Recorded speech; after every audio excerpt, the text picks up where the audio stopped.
So we're here in the Hollywood Hills with one of the most amazing guys I met at the City Gala. Now, Mohamed is an epic legend in the music industry.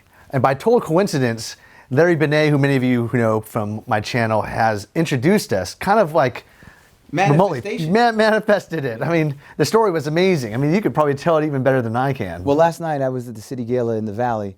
I performed at the gala last year at the Playboy Mansion, but they had this thing called the Summit, which was a pre-City Gala party, and I met Larry Benet at the end of the night. And he was so dynamic, so I walk up to him and I'm like, hey, Benet, French last name, because my wife, manager, is French. So I kind of played on that. And then he was like, yeah, I'm Jewish. And then I spoke to him in Hebrew, and he's like, I don't speak Hebrew. I'm like, I guess you're not that Jewish. No, anyway. So I'm like, Benet. So he's like, man, I like this kid. So we're talking, and he said, tell me more about you. Obviously, I could talk about music, which is the foundation of what I do. But he mentioned that he knows a lot of public speakers, people that have platforms, marketing, etc. And then when I told him about my book, he's like, dude, you got to meet Nick. He is the expert. He's got the best platform, dating in the world. And then Nick was somewhere around. We looked for him in the lobby. We couldn't find him. And in my mind, I'm like, I'm sure I'm going to meet this guy. He's like, but you got to meet this guy. And then today, as you were saying, we're at the City Gala downtown. And I'm wearing this jacket, as you could tell.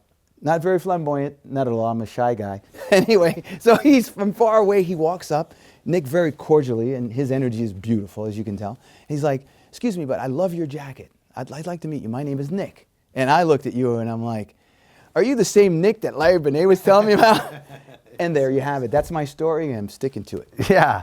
I'm so interested in meeting people in the music industry, even though I come from a totally different world, and I'm from the dating world. And you're interested in meeting people in the dating world because you have this book that I guess you've been waiting 8 years so far that you completed. More than that. About 10 years, yeah. And I guess I'd like to hear a little bit more about what you did to create this book and why I might be interested for the people that are watching this video. Okay, well, I'm gonna say, I would say by deducing that your audience, who's been probably with you for a while, are aware of your platform. So maybe there are a lot of people out there, guys, for example, who have gone to your programs, your seminars about how to meet and, let's just say, hang out with girls, right? So in my case, I was here living in LA. I was in LA for 17 years, from the summer of '96 until 5 years ago. So when you were doing your thing, when the whole game thing was blowing up, I was here. Okay, and I appreciated it because I could relate to that. And I'm like, this is great. But the one thing that I knew that I brought to the table, which was completely different, and I know I'm going to throw a bombshell at you guys, but you know, my last name ends with a vowel. I'll tell you about my background after. And sometimes we say as Italians, like, when I want your opinion, I'll give it to you, you know? So if it's a fact, I'm like, this is a fact. The fact is, we can all agree, if you have a toothache, you don't go to a foot doctor, right? It's a fact. So from what I could tell, correct me if I'm wrong, I would say most of the people who are writing these how-to books, or most of the people who are coming to these things, are learning about women from other men. I mean, it's the formula. And I say to you, it is wrong. So I'm not being disrespectful to everybody who's ever written a book about this subject. But if you want to learn about women, like anything else, you got to go to the source.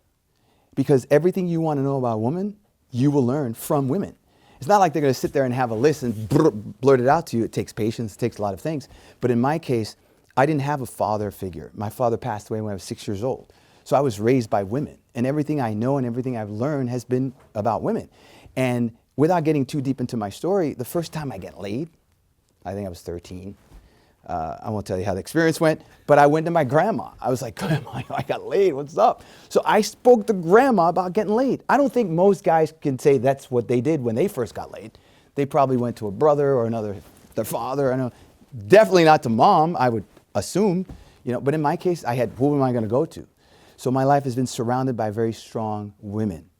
And so I wrote the book as a vessel. I'm not gonna take credit, I kid you not. It was written by women. My hands formulated the words on the pages, and what came out is a how-to book on how to pick up women. And I could tell you, and I'm not saying this to brag, I mean, that's easy, that's the easy part.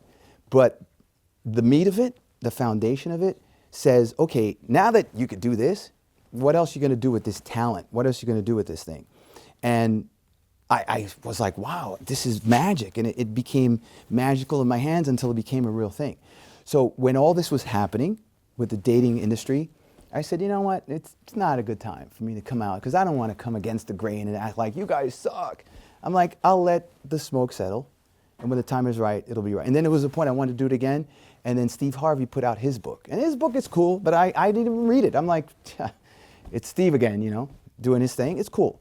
So meeting you was kind of like I manifested this because I knew about you. I didn't know you personally. I knew about the game. I knew about your character. I heard about it. I never read the book.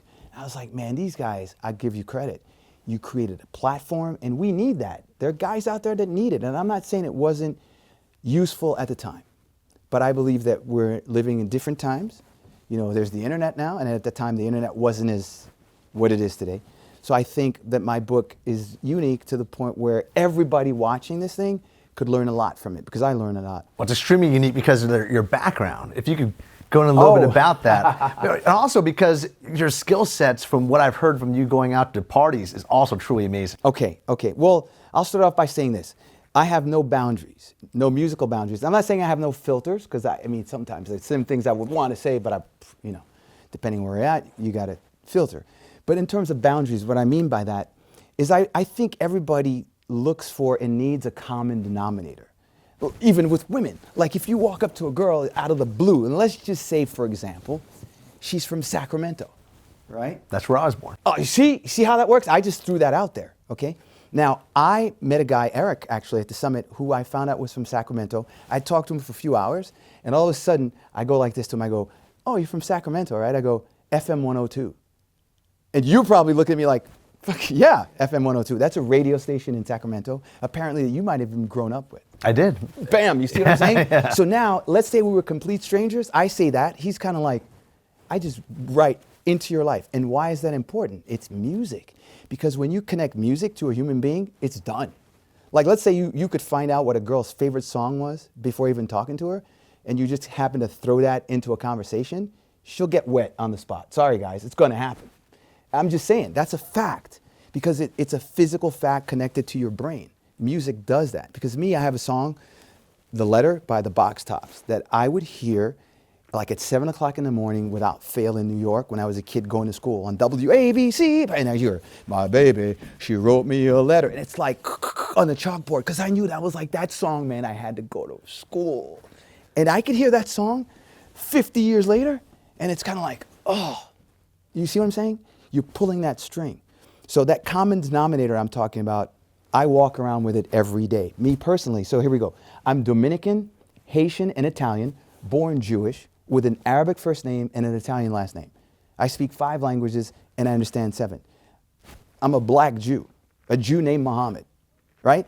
So when I met Larry, you see, imagine, he's like, Larry, Benet, I speak French as well. And I'm like, my wife is French. It's like, we start there. He's like, I'm Jewish. Start speaking to him in Hebrew. Then he's like, oh, come here, man. We got to talk, because I found that common denominator that made him a human being. Break it down. We're all human beings, And then music is another thing which we can talk about, my experience through music. Definitely. I mean, your music background, you've launched the most famous music in the world. Oh, okay. But let's go back to music. And to me, women are music. In other words, it's a rhythm. I mean, we could talk about making love, for example, It's like when you eat. If I took food and just like shoved it in your face, you'd be like, hey, dude, come on.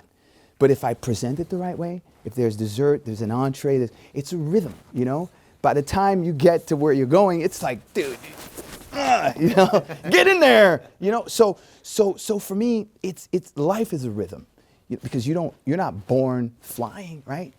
You got to start somewhere. You could say whatever you want. Whether you're straight or gay or whether you're black or white, you came from a woman. And here's another one. Here's another one that connects to the book. So my book is called It's a Woman's World, We Just Live in It. The Secrets About Women for Men Only, written by women through me. So here's what I say to you. Any guy that wants to be like, oh, dude, women this, wow. Okay, where'd you come from? You came from a woman, dude. In other words, let's start there. Respect that. Because I believe it's a woman's world sincerely. And I say, once you accept that it's a woman's world, it makes you a stronger man. Because there's a lot of guys that, trust me, don't wear the pants in the house. They'll be out there being, and all of a sudden the little voice in the back of their head is like, oh, back home, I don't want to be that guy. I want to be the man still. but respect the woman, elevate her, it makes me stronger. So that common denominator with music that we're talking about is, in my case, I started on the radio at the age of 11, literally. And music is more than my life. It's like I breathe and sleep music. But then I realized that when you are able to connect with an energy, a positive energy, look, I think the difference in terms of some of my approaches to women is, again, a fact. You want bees, you get them with honey. It's what you do. And I'm not saying you got to be soft as a guy, be like, kiss their ass with it. Excuse my French, can you say that on your show? Sure, absolutely. But you got to have finesse. What I like, let's take like a Michael Jordan, right? So you're an athlete, right? People see that swish, wow, that was sweet, finesse. But behind that, that's a lot of work to make it look easy. So the idea is have a strong foundation and do it effortlessly so that it looks like it's easy, but yet there's a lot of the foundation behind there. So in my case in music, I was 19 when I worked on my first record. I was talking to a company out of, France, Cannes, big diamond company, and they said to me, Mohamed, we're looking for songs that people can recognize in 6 seconds. And I'm like, okay, I get it. Makes sense. Otherwise, we don't even talk to you. So that was their attitude. That's amazing. So I go, 6 seconds. I go, well, I have a song that I worked on. It happened to be the first record I ever worked on that you would recognize in 1 second. They're like, yeah, sure. And I go, get down on it. They're like, oh, I know that song. I go, how long did that take? That took 1 second. 1 second for me to go deep in your brain on the other side of the world and relate to you. That's crazy. That's insane. I mean, I'm not taking the credit, because first of all, I didn't write Get Down on It, but I had the fortune of being the first to ever do the first 12-inch remix in the history of Kool The Gang. Although P. Diddy claims that he created the remix. What up, D? What's he calling himself now? Sean John. Okay. So, but it's that common denominator. So if I were to give you a synopsis of the book without going too deep, I would say find something that a woman relates to, whatever it might be, and hit her with it. And it's like Darth Vader, man. Bam! She will fall and do whatever you want, but not abuse it. And that's important. When you start to abuse the power, then it's like, you're stupid, dude. You're ridiculous. I'll end with this. Bruce Lee, right? I mean, you all know Bruce Lee. I've learned some things about Bruce Lee recently that I did not know. You ever see this guy play ping pong with nunchucks? No. That sounds epic, though. Yo, Google it. He's playing really? a dude, some Chinese dude. I don't want to be stereotypical, right? Ping pong. And this guy's got nunchucks. And he's beating his ass. That's some sick shit. So I'm saying be the Bruce Lee. And Bruce Lee, what did he say? Be like water, right? Just you're the calm in the storm, right? So if you look at things like that, go at the highest level that you can. Don't be mediocre. Be so ridiculous that they look at you like, the fuck? And a woman's not going to care about what you look like, what you say, what you have, if you're that guy. And one last thing I need to say, and this is important, and I think a lot of the books, I haven't read them, that may be out there, have a lot of lies. I go, you make a little lie, not a big lie. I don't believe in that. I say never lie. Don't ever lie. Now, you asked me about something we talked about experiences in Vegas or wherever the place. So here's what I say. Like, I've had a situation where I'm with a girl and she asked me if I slept with this other girl. And I said, okay, let me ask you a question. Are you asking me that just because you want to know? Or because if I tell you that I slept with her, it would potentially hurt you? Now listen to that question. Are you asking me just because you want to know? Or are you asking me because you truly care about me? Because if you don't truly care about me, then it's none of your business. What's the point? What difference does it make? However, if you truly care about me and it might potentially hurt you because I slept with this girl, well, you know what? Yes, I slept with her. And she's like, you blah, blah, blah, blah. Okay, you're upset now that I told you the truth? A woman could never disrespect you if you tell her the truth. Ever, no matter what it is. Guys, I'm telling you, if you're in a situation where, like, let's say your marriage is on the line and you got to choose between lying and telling the truth, tell the truth. Because then you could look at her and say, I told you the truth. Now, if you're going to disrespect me or not, give me what I deserve because I told you the truth, then F you, then I don't need you. But the other side of it, when you lie to a woman, it doesn't matter what it is. Eventually, if she finds out, there's a little word out there, everybody, called betrayal. How does it feel to be betrayed? Horrible. It's worse. It's the worst thing in the world.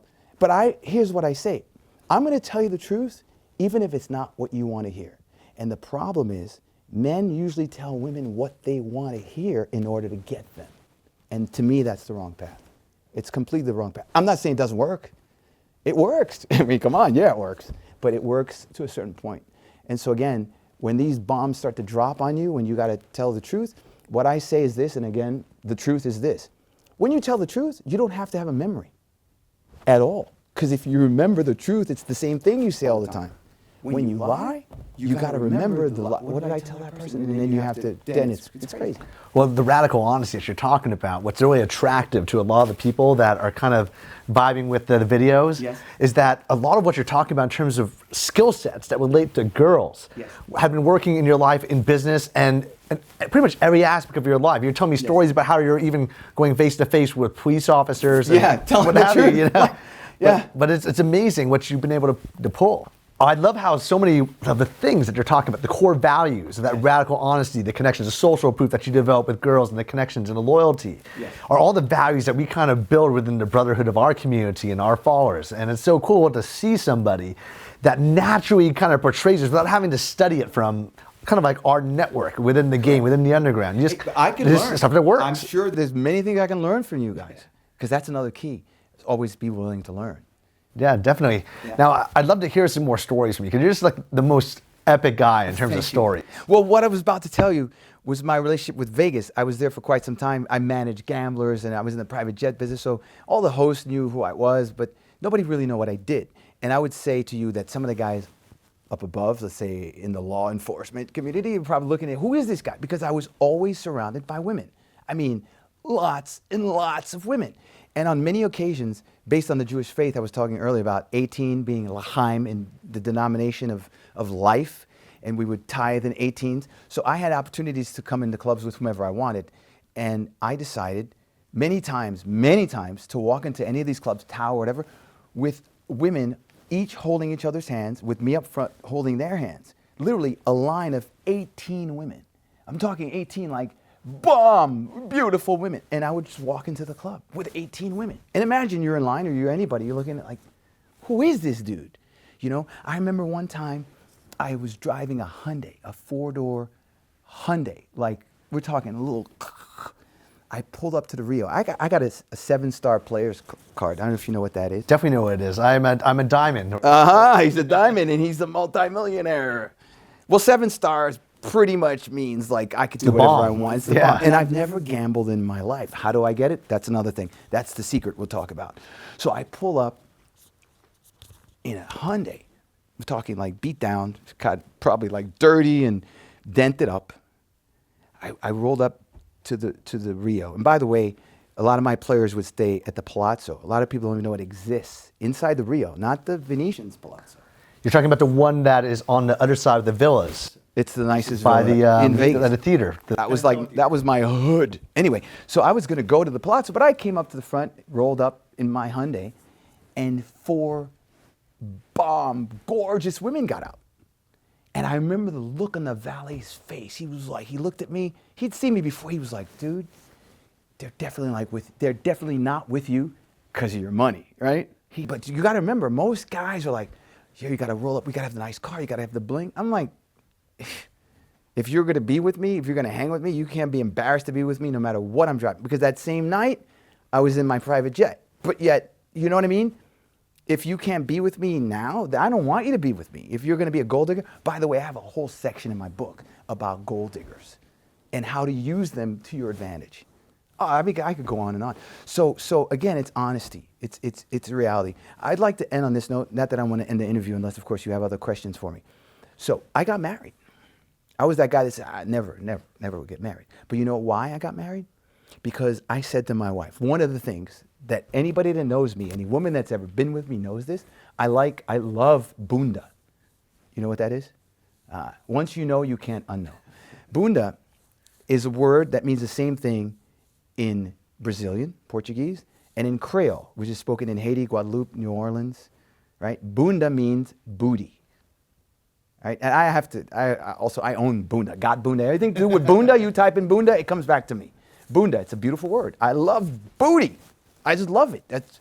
So I said to my wife, I said, listen, First of all, she's got a nice bunda. I told her, listen, if you didn't have a nice bunda, I wouldn't marry you. You think I'm gonna wake up every day next to a woman that doesn't have a nice ass? I'm sorry, not gonna do it. Sounds superficial, but it's honest. Am I gonna lie to myself? Yeah, you might have all these characters and these great traits, but if I can't wake up every day and be like, yeah, I'm not gonna do it. So lucky for me, she had a nice bunda. And I also said to her, and she knows this, and guys, this is important. You know what happens a lot of times? Let's say you're on a date, you're with a girl, and there's a hot girl going by. And if you look over, you're checking her out, the girl's gonna feel disrespected. Why? Why? Because if you weren't there, I'd be looking. I wouldn't necessarily have to jump up and follow her and grab her number. But I love bunda. If she's got a nice bunda, I'm gonna be like, yo, I'm sorry, what were you saying? I would do that if it was you. So I should be able to do that if it's my wife. Is that disrespectful? No, because if we understand each other, she knows I love bunda. I'm gonna look at bunda with my wife. We might say, yo, we might look at it together. You see, that's honesty. Because what happens, ready for this? One of my coined phrases, I say, don't try to change your lover, change lovers. Period. If you can't find that woman that has everything you want, the way you want it, when you want it, be the king of your castle, then don't be with that person. Because if you got to start compromising here and compromising there, then there's that little word called animosity that comes in. Like you feel like, man, I can't fucking go out with the boys, you know? So if you want, I can give you something for your listeners, just as a tease to show you how confident I am about my book, right? May I? Absolutely, love it. So I said, tell the truth, right? Here's the scenario for it. And I've done this. So I'm getting together with a girl, and when you cross that line where you're gonna go from dating to relationship, in my book, there's a lot of things that really hone in on what the difference between dating and a relationship is. So I won't get into too much detail, but there's a big difference. But we know it. So when that happens, like if the girl said, so where were you last night? Right? Dude, I got to answer that question and I'm just doing you? No. But if you start to answer those questions, then you're getting into a relationship, you know? So I got two things I'm going to tell you. And I have a lot of jokes within the book, but this is real. And I talk to men like men. In other words, let's be honest with each other. Here's one of my experiences, and this is you guys, you're out there. So a guy says to his wife, where were you last night? And she's like, I was with my sister last night. Okay, I'm going to ask you one more time.